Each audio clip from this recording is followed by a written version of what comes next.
Glória a Deus, estamos na nossa aula número 9 do nosso discipulado cristão. Meu nome é Leila, pastora missionária em Campo Missioneiro, e estamos aqui hoje para falar da discernindo a vontade de Deus. Desculpe me atrapalhar com a língua. Vamos já ao nosso slide, vamos estar compartilhando, mas antes disso, vamos orar. Em nome de Jesus, que Deus nos acompanhe e Ele possa tomar a direção dessa transmissão. Deus amado, em nome de Jesus, louvado seja o teu nome, exaltado, Deus amado, engrandecido. Seja bendito o teu nome, Senhor, através das nossas vidas, que nós possamos ser verdadeiros embaixadores teus nessa terra. Nós te pedimos, Senhor amado, perdão pelos nossos pecados. Queremos nos curvar diante de ti, reconhecendo que não somos nada sem ti, meu Pai. Que a tua presença na nossa vida faz toda a diferença e nós entendemos quão dependentes somos de ti. Nos ajuda a melhorar. Continua a obra que o Senhor iniciou na nossa vida e que a tua luz possa resplandecer no nosso semblante, aonde quer que vamos. Meu Pai, em nome de Jesus, toma a direção dessa aula de discipulado, hoje falando a respeito da necessidade que temos de discernir a tua vontade para a nossa vida. Então, em nome de Jesus, a partir de agora, Pai, seja conosco, nos conduza em vitória e que nós possamos te engrandecer em tudo que viermos fazer. Em nome de Jesus, assim oramos e te agradecemos. Amém e amém. Discernindo a vontade de Deus, então, é a lição número 7, e hoje estaremos falando ao respeito dos objetivos que tem esta lição. Ensinar que Deus tem um plano maravilhoso para a vida de cada um de nós, mostrar os benefícios que obtemos quando vivemos perfeitamente de acordo com a sua vontade para nós. Mostrar as promessas de Deus relacionadas com o conhecimento da sua vontade para a nossa vida e ensinar algumas atitudes práticas pelas quais podemos discernir a vontade de Deus para nós. Amém?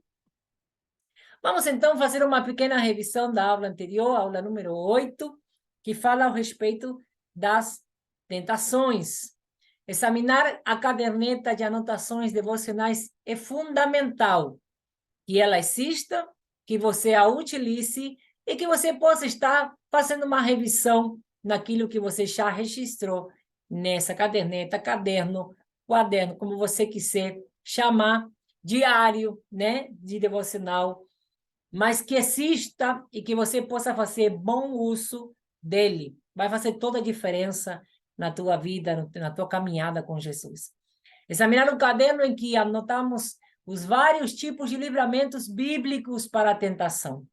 Nós fizemos isso na aula número 8, e eu te aconselho a você estar lembrando, a você estar revisando aquilo, para você ser fortalecido e edificado na fé. Amém?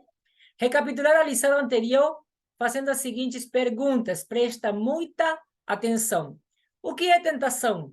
A gente viu a diferença entre o pecado e a tentação. Quando, de fato, a gente está pecando e quando a gente é tentado.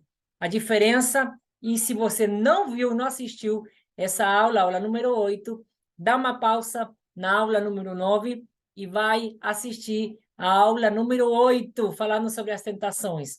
A tentação é pecado, então ficou bem claro que não é, mas que a gente deve fugir da tentação para que não vire pecado. Não fique testando a sua carne, corra como ensina a palavra, fuja da tentação, e na hora da luta, sim, aí você resiste ao diabo, mas você não resiste à tentação.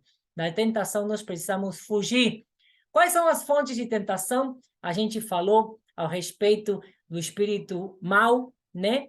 Do diabo e seus demônios, ao respeito da nossa própria carne, ao respeito da força que a palavra de Deus nos dá e nos deixar bem claro que Deus não tenta ninguém, mas que nós somos tentados pela própria iniquidade na nossa vida.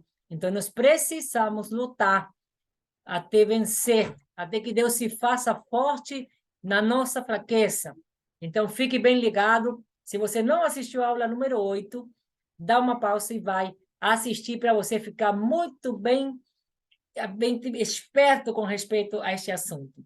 Quais são, então, as condições para obtermos a vitória sobre as tentações? E qualquer dúvida que você tiver, que você possa estar deixando nos comentários, para que possamos te dar assistência e possamos estar cobrindo essas dúvidas, que você fique cada vez mais esperto no conhecimento da palavra de Deus e assim também você possa crescer na graça. Um dos benefícios da nossa salvação em Cristo é a promessa de orientação que temos da parte de Deus. E é ali que nós entendemos o que Deus quer fazer na nossa vida, nos ajudar a crescer na presença dele, no conhecimento e na graça, para que nós possamos perceber tudo que Deus deixou ao nosso alcance. Então, nesta lição número 9, vamos estar falando ao respeito dessa capacidade de discernir a vontade de Deus para a nossa vida hoje e sempre. Já não somos vítimas do acaso, nem dependemos de nossos limitados recursos no planejamento do futuro.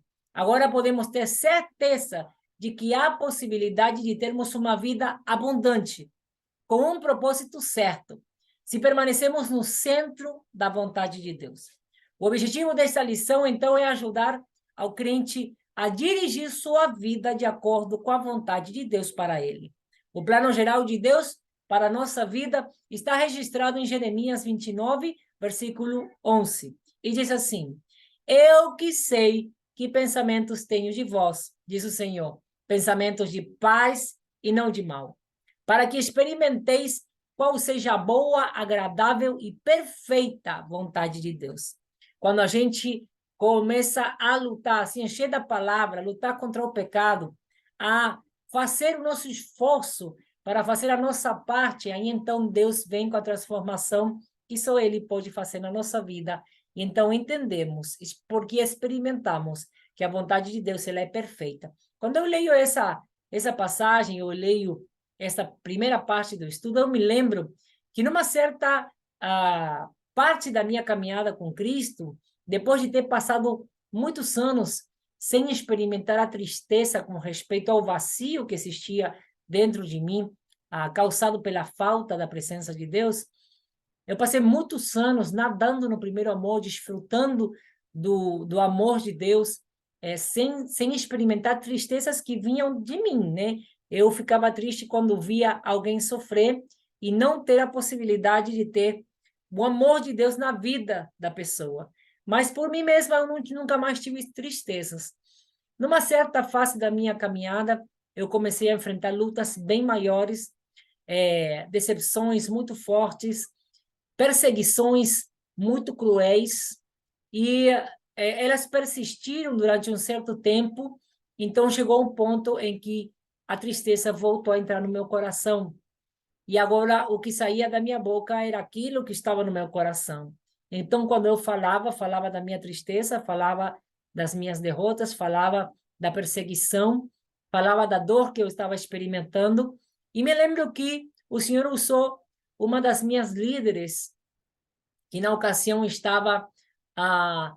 eu estava fazendo o Instituto de Música lá em Buenos Aires, e eu me lembro que ela, depois de me escutar, numa conversa que a gente teve a sós, ela olhou nos meus olhos e ela me disse: Leila, você não foi chamada, não foi trazida nesse mundo para você sofrer, né? E aquela frase veio de impacto para mim. Ela não precisou mais dizer mais nada, aquilo me deixou pensando, e eu falava: se ela disse isso é porque a minha boca está falando o que há no meu coração, eu preciso mudar o que está no meu coração. Então eu comecei a orar a Deus pedindo para Ele me mostrar como mudar o que estava acontecendo dentro de mim, e Ele me direcionou a buscar o primeiro amor novamente.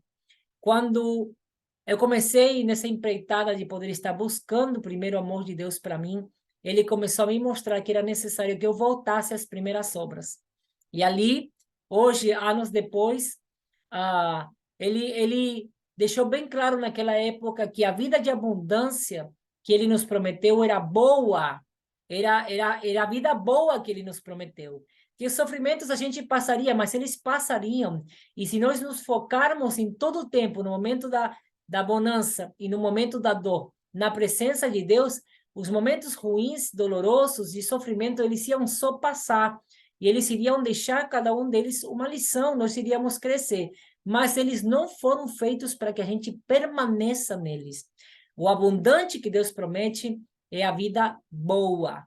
Amém? Nós alcançamos a plenitude. E a plenitude nós vamos alcançar debaixo da obediência da palavra, do buscar constantemente a presença dele, de estar trabalhando constantemente em permanecer no centro da vontade de Deus, como diz esse trecho da passagem de Jeremias, que nos deixa bem claro que a vontade de Deus, ela é boa, perfeita e agradável. Seus pensamentos para nós não são ruins, não são de mal, porém são de paz, de bem.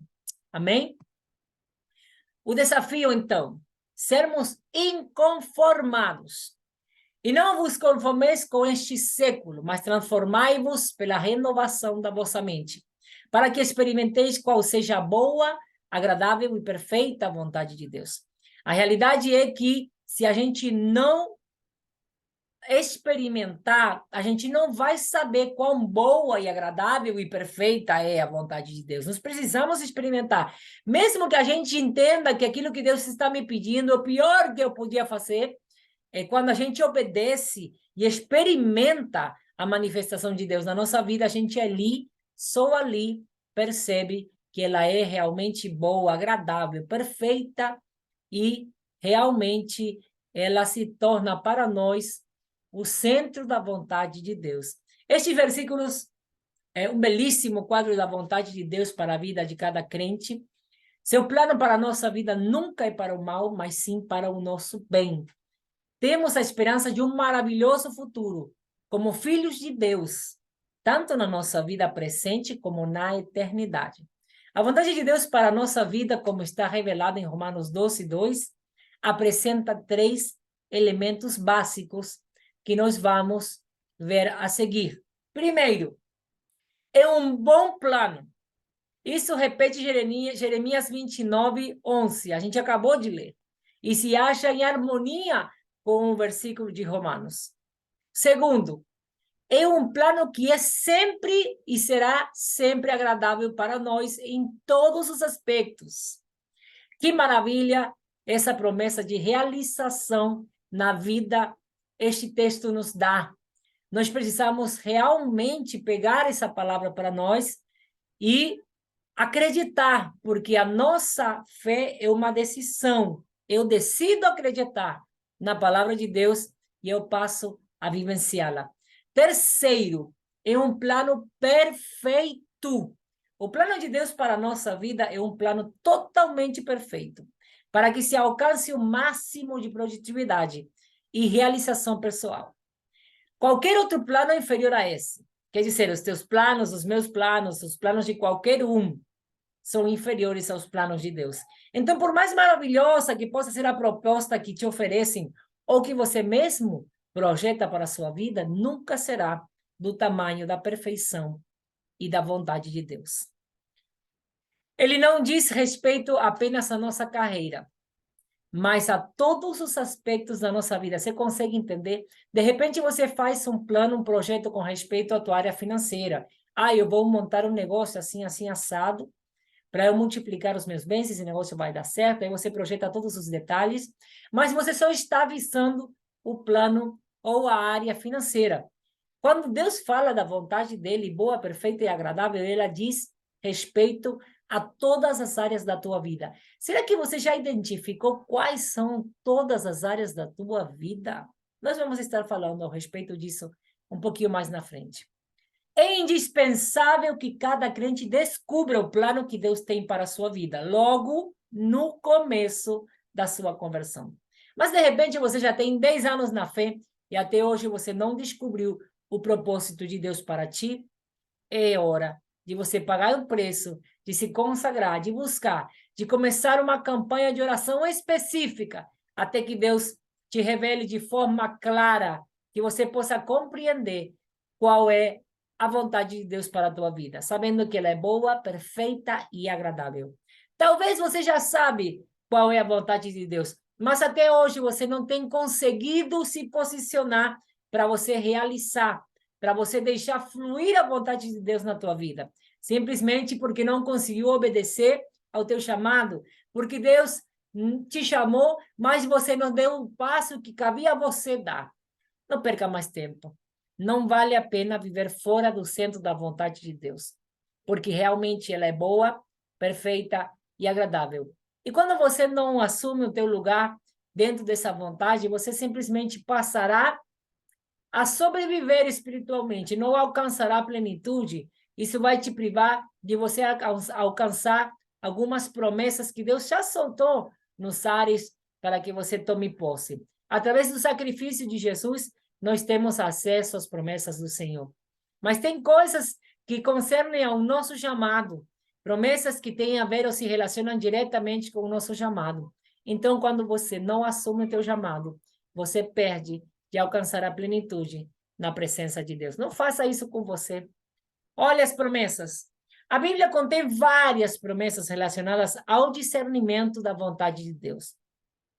Deus promete dar-nos uma orientação e direção definidas. Quando procuramos saber a vontade de Deus ou dele em determinada questão, não precisaremos nos conformar apenas com uma orientação vaga.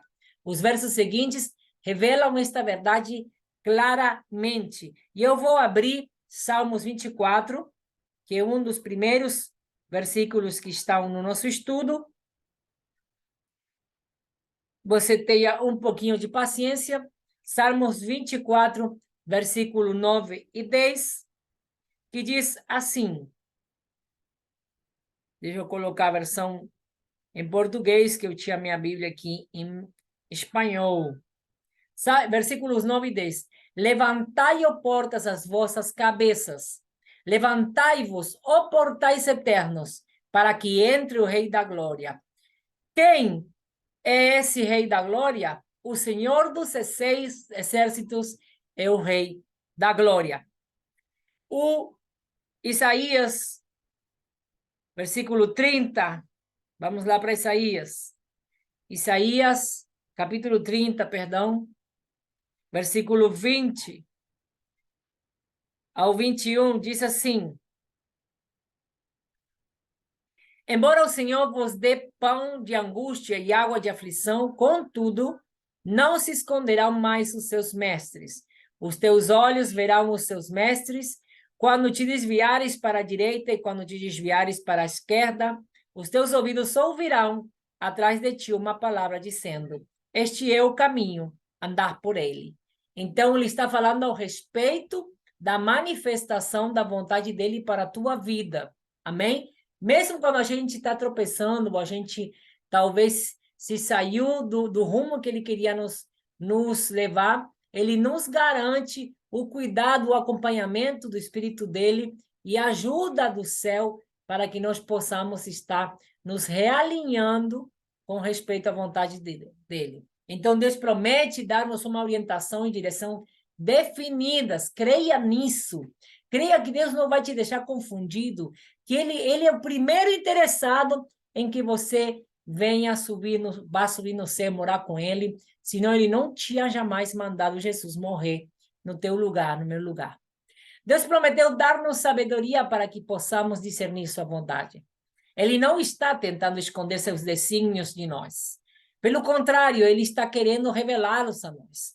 Deus está mais desejoso do que nós o conheçamos, do que nós descobri-los. Embora existam condições que precisam ser satisfeitas para que saibamos a vontade de Deus, podemos estar certos de que ele a revelará a nós, se perseverarmos em buscá-la. Os versos seguintes mostram isso. Colossenses, capítulo 1, lembra que eu estava falando? Ele não vai deixar que você simplesmente não viva a vontade dele, ou você fique enganado, fique perdido, fique sem saber o rumo da tua vida. Ele não vai deixar que o sacrifício de Jesus seja em vão na tua vida. Ele é o primeiro interessado em que você possa conhecer a vontade que ele tem para a tua vida, para que você cumpra o propósito dele nesta terra. Olha o que diz Colossenses, capítulo 1, versículo 9. Por esta razão, também nós, desde o dia em que o ouvimos, não cessamos de orar por vós e de pedir que transbordeis de pleno conhecimento da sua vontade, em toda sabedoria e entendimento espiritual. Então, ali, uma das passagens que fala ao respeito de Deus nos dar sabedoria, de Deus estar nos acompanhando, nos ajudando nesse caminhar com Ele. E o outro está no livro de Tiago. Vamos ali atrás de Tiago, capítulo 1, versículo 5. Eu estou lendo no aplicativo da YouVersion, viu? Na versão Reina Valera, não, perdão, Almeida atualizada. E diz assim: se porém algum de vós necessita de sabedoria, peça a Deus, que a todos dá liberalmente e nada lhes impropera, e ser-lhe-á concedida. Então, a importância de que você simplesmente peça para que Deus venha se revelar a ti, que você possa realmente conhecer a vontade de Deus para a tua vida. E Deus é o primeiro interessado em que você saiba, mas você deveria ser o segundo mais interessado em conhecer a vontade de Deus para a tua própria vida. Amém? Então, Deus promete operar em nosso interior para fazer com que desejemos realizar a sua vontade. Sempre que chegar o momento de realizarmos a vontade de Deus em determinada questão, Ele estará operando em nós, a fim de dar-nos o desejo de cumpri-la. Essa verdade é ensinada em Filipenses 2:13, quando diz: porque é Deus quem efetua em nós, ou em vós, tanto querer como realizar, segundo a sua vontade. Você precisa ter essa claridade na sua mente, essa convicção de que o próprio Deus, ele faz questão de se manifestar para que você e eu possamos realizar a vontade dele de acordo com o seu propósito para a vida de cada um de nós. Então, confie nele, busque conhecer mais de Deus, busque conhecer a vontade dele para a tua vida, que ele não vai te deixar enganado e ele faz questão de se revelar a você. Amém? Deus prometeu advertir-nos quando nos afastássemos da sua vontade. Olha que interessante. Ele não somente tem o interesse de que você e eu conheçamos a vontade de Deus para a nossa vida.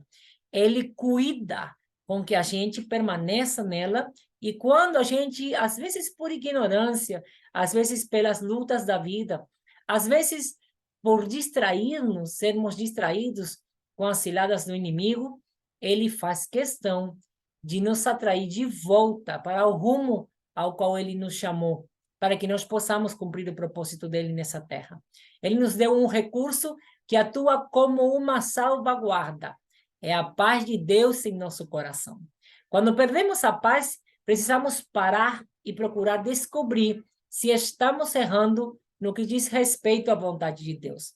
O verso que ensina isto é Colossenses 3, versículo 5, e diz assim: seja a paz de Cristo o árbitro de vossos corações. Não estamos falando da nossa paz, que ela é enganosa. Estamos falando da paz de Cristo, que se manifesta através do Espírito Santo em nossa vida. E eu percebo isso quando ele ainda habita na nossa vida. Se nós perseverarmos em não fazer a vontade de Deus e continuar nos afastarmos, vamos ficar como os profetas que estão registrados na Bíblia, que eles continuavam profetizando no nome do Senhor, sendo que o Espírito dele já não habitava nos profetas. E eles nem perceberam, mas o erro permaneceu, eles permaneceram no erro, e então o Espírito de Deus simplesmente se retirou dos profetas. Não faça isso. Quando você perceber que está cometendo um erro, em nome de Jesus, corra todos os dias à presença de Deus, até que a vida com Cristo seja restaurada em você. Peça perdão ao Espírito Santo, peça para ele habitar novamente em você e peça para ele abrir os teus olhos, os teus ouvidos, para ouvir a sua voz, para ver a glória dele. A sua mente seja renovada na presença do Espírito Santo de Deus na tua vida. Essa palavra árbitro vem de um vocábulo latino que significa juiz. Então, o que ele está dizendo? Que o Espírito Santo deve ser o juiz que julga as nossas decisões, os nossos passos, a nossa vida. Essa paz é o fator decisivo para sabermos se estamos ou não fazendo a vontade de Deus.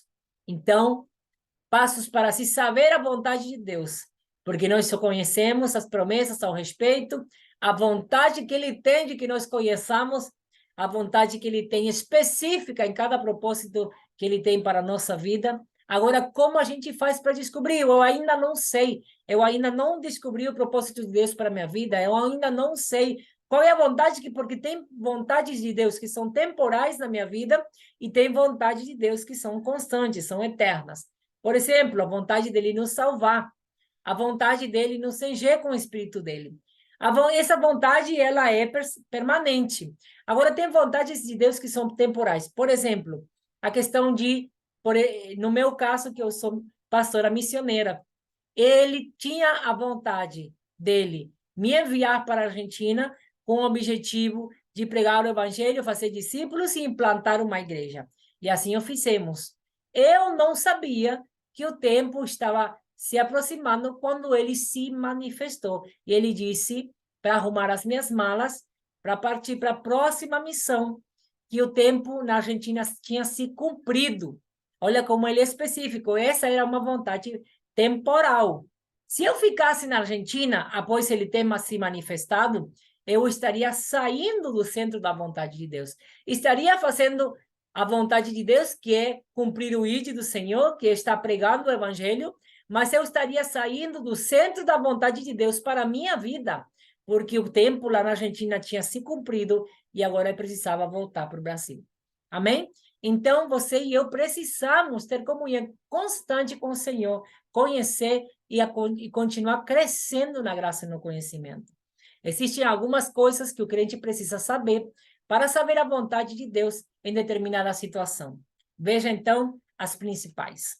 Apresentar o nosso corpo ao Senhor como sacrifício vivo, como registra Romanos 12, versículo 1. É importante que o crente se certifique se está cheio do Espírito Santo, pois é isso que o torna receptivo à vontade de Deus. Se ele for um crente carnal, isso impedirá que Deus lhe revele a vontade. Por exemplo, Deus já falou para você não roubar e você continua roubando. Inclusive, nos dízimos, você rouba a Deus. Você, antes de conhecer a Deus, conhecer a palavra de Deus, não sabia que era a nossa obrigação de tudo que a gente recebe devolver o dízimo. Mas hoje você conhece a palavra, então você hoje se torna um ladrão do próprio Deus. Vai ser difícil que você conheça a vontade de Deus, o propósito de Deus para a tua vida, se você, já conhecendo a palavra, não consegue cumpri-la e mudar o seu status de ladrão de Deus para um santo do Senhor. É bom recordar com ele as condições para o crente ser cheio do Espírito Santo. Elas foram apresentadas na aula que trata sobre o poder do Espírito. Se você não assistiu, você termine de assistir essa aula e depois vá assistir a aula que fala sobre o poder do Espírito Santo. E são, então, desejar rendição pessoal, obediência, confissão. Atos dos Apóstolos deixa isso bem claro, então agora nós vamos ler. Atos dos Apóstolos, capítulo 1. Amém? Versículo 18, peraí. Versículo 8. Que diz assim. Oh, aleluia.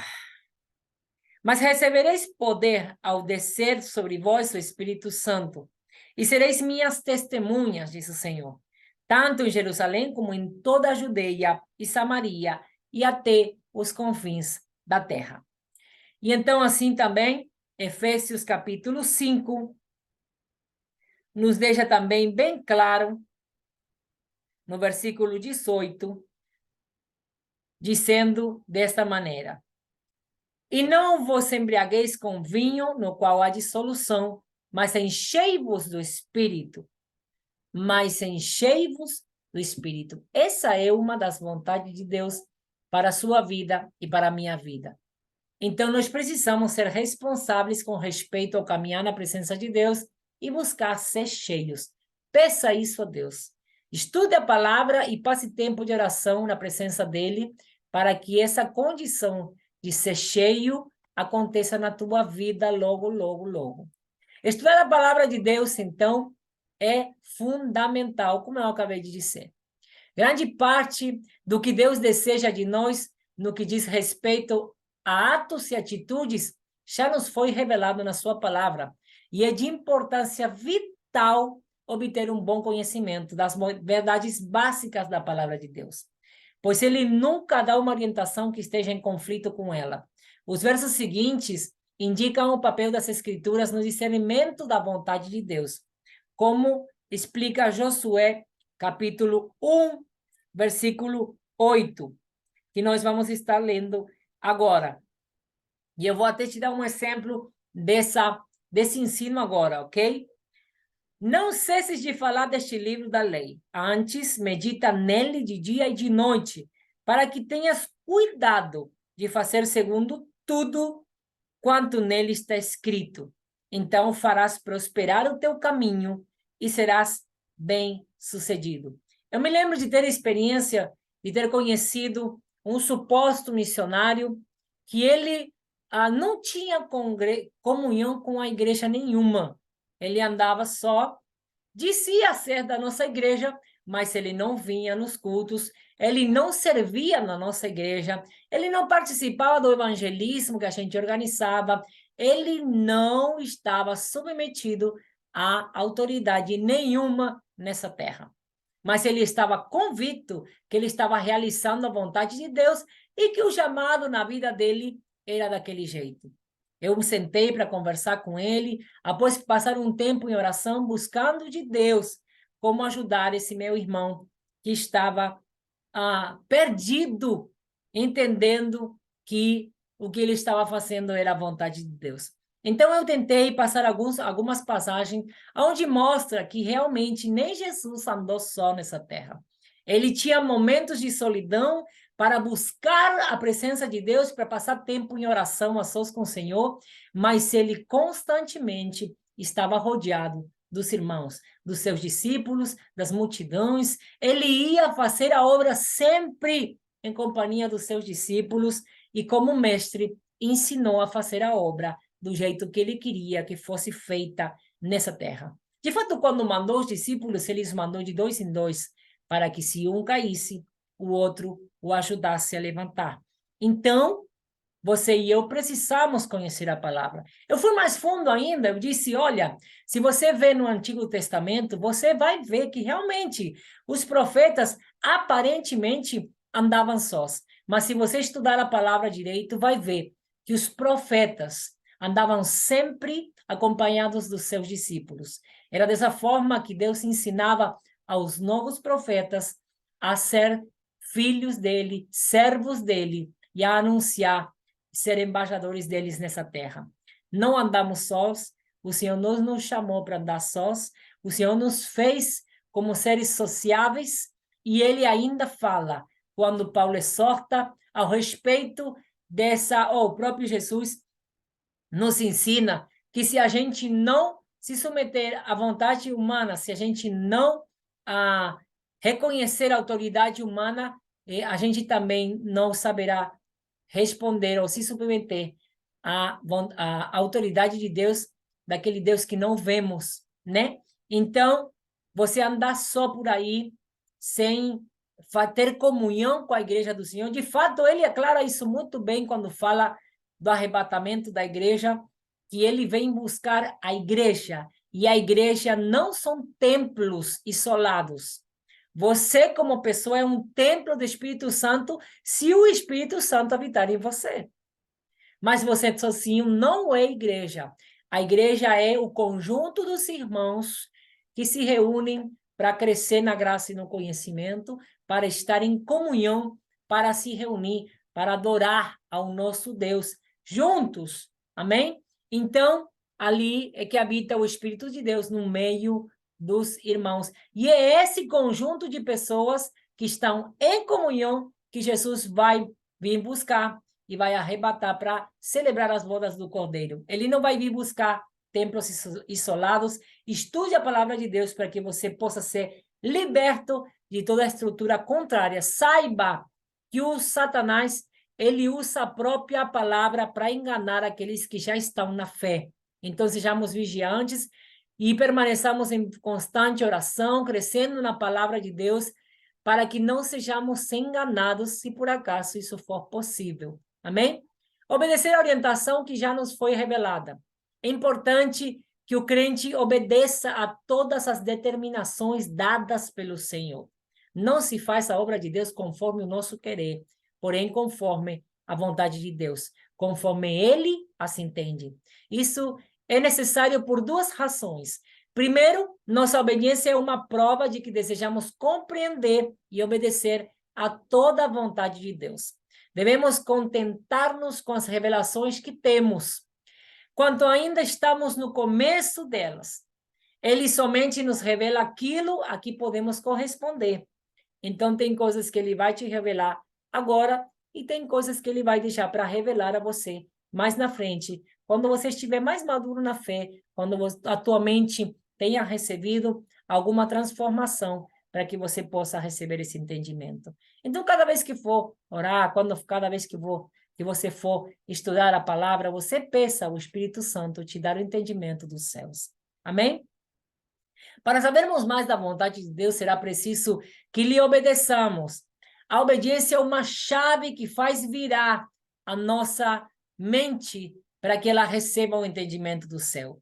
Então, tem coisas que você não compreende, Deus te direcionou, a palavra de Deus já está escrita, já lhe disse que o básico do que a gente tem que fazer, somente faça acreditando que Ele é a própria sabedoria e os pensamentos que Ele tem são de paz e de bem para nós, e não de mal. Confie nele, obedeça e seja transformado na sua mente. Então, seria bom neste ponto recordar que a aula de obediência do discipulado também é bom examiná-la. Amém? Revise se você não assistiu à aula de obediência e você vai receber um conhecimento maior a respeito desse assunto. Vamos para João agora, o Evangelho segundo escreveu João, no capítulo 3. Amém? Versículo 22. Só para fechar essa questão. Diz assim: depois disto, foi Jesus com os seus discípulos para a terra da Judeia. Ali permaneceu com eles e batizava. Depois disto, foi Jesus para a Judeia, ali permaneceu com eles e batizava.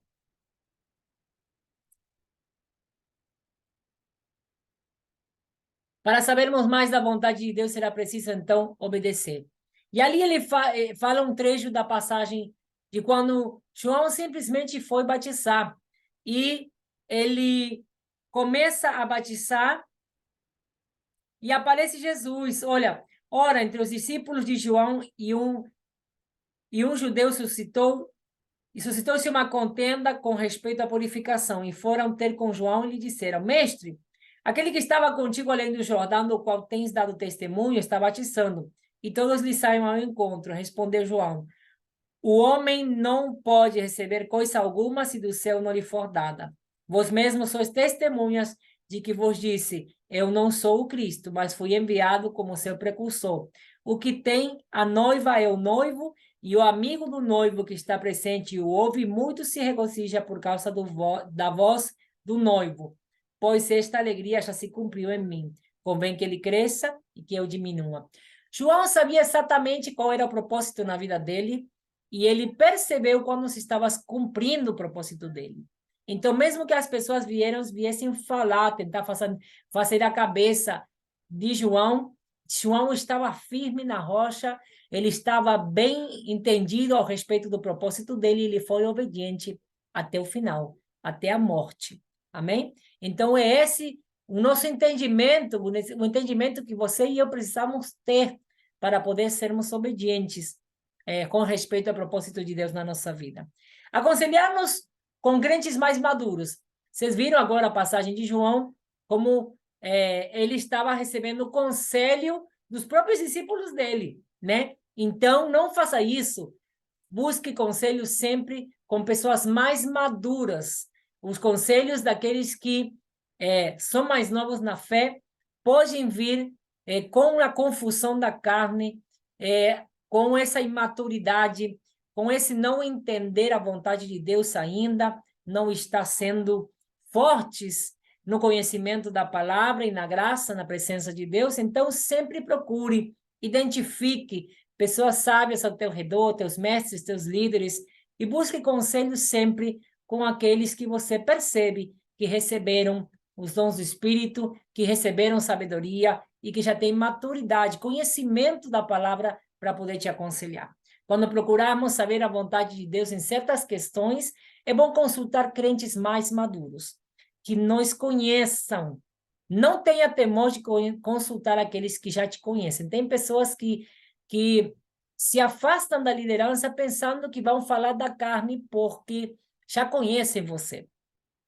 Aquele que é maduro na fé e que recebeu a sabedoria do céu, ele entende que não pode falar da carne, que isso estaria mudando o rumo de uma pessoa e isso vai ser cobrado da sua vida. Então, nós sabemos, como líderes na fé, que nós precisamos orientar as ovelhas conforme a palavra de Deus e ainda buscar a resposta, a direção de Deus para cada uma delas, porque para cada uma Deus tem um propósito específico determinado por Ele. Nós não podemos interferir nesse fluir do propósito na vida de cada um. Então, a palavra deles pode ser bastante proveitosa por causa do seu conhecimento da Bíblia e sua sensibilidade à voz do Espírito Santo. Embora não devamos esperar que eles tomem decisões por nós, uma palavra deles poderá ser-nos muito útil. Então, veja os versos a seguir, que estão em Provérbios e em Atos, para você entender um pouquinho mais essa questão. Então, o primeiro está em Provérbios,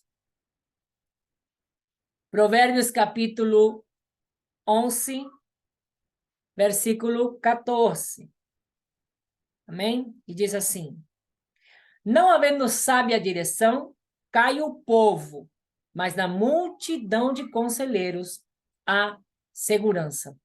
E outra versão fala que há sabedoria. Então, confie na tua liderança, peça para Deus, se você ainda não tem igreja, para te colocar na igreja certa, onde você possa encontrar líderes cheios da presença de Deus e da sabedoria, do conhecimento da palavra de Deus. Atos dos Apóstolos também tem um registro ao respeito desse assunto no capítulo 13. Então, vamos lá no versículo 2, que diz assim: e servindo eles ao Senhor e jejuando, disse o Espírito Santo: separai-me agora Barnabé e Saulo para a obra que eu os tenho chamado. Então, jejuando e orando, e impondo sobre eles as mãos, os despediram. Olha que interessante, eles estavam em comunhão, buscando, jejuando, né? Se consagrando ao Senhor, e no meio dessa consagração, o Senhor se manifesta e orienta os apóstolos para iniciar uma nova obra. Conclusão, então, dessa nossa aula: devemos ser perseverantes na oração. É através dela que obtemos o sentimento de íntima comunhão com Deus e nos tornamos mais alertas à sua orientação.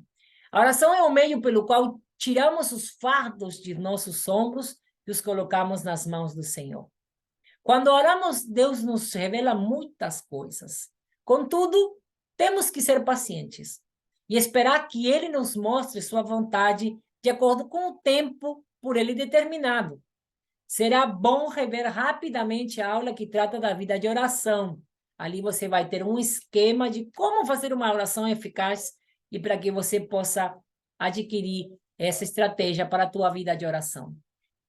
Leia essas passagens em Mateus, Filipenses e Tiago, e na medida que for aplicando à sua vida as verdades desta lição, irá descobrindo sempre mais e mais a vontade de Deus para a sua vida.